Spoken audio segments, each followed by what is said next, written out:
It's really quite simple.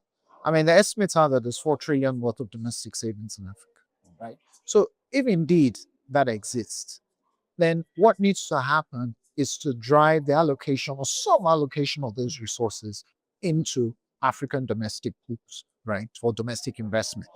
Now, what does that mean? What does that take? It means that perhaps regulators need to adjust regulation that govern things like asset allocation if it's in the pension fund industry. Um, Regulators need to be more flexible, allowing investments domestically or through domestic financial institutions, right? And these are the things that will unlock some of that and will now be available for investments locally. It's certainly workable. And, when this topic comes up, by no means are we saying it should be carte blanche. No, we expect that the regulators establish some form of guardrails around it. But it really is quite simple.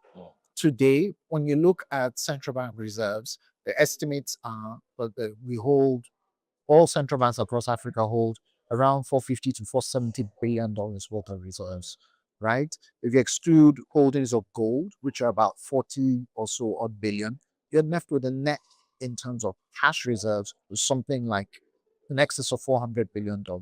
Now, where does that money sit?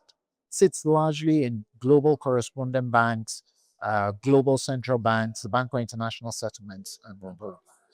Now, imagine a world where 10%, 20% of that is allocated to regional financial institutions. And there are enough regional financial institutions or banks across Africa that arguably we should be able to place 10% of the continent's reserves.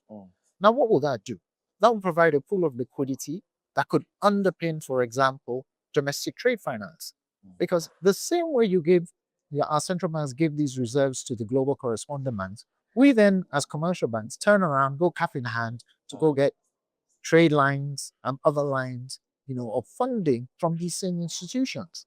Now, if we could go directly, or if some proportion of these reserves are held, they provide a stable pool of domestic of liquidity for the banks, and this can be used to underpin domestic trade, finance, domestic lending, and other things, and just adds to the pool of liquidity that's available for African development.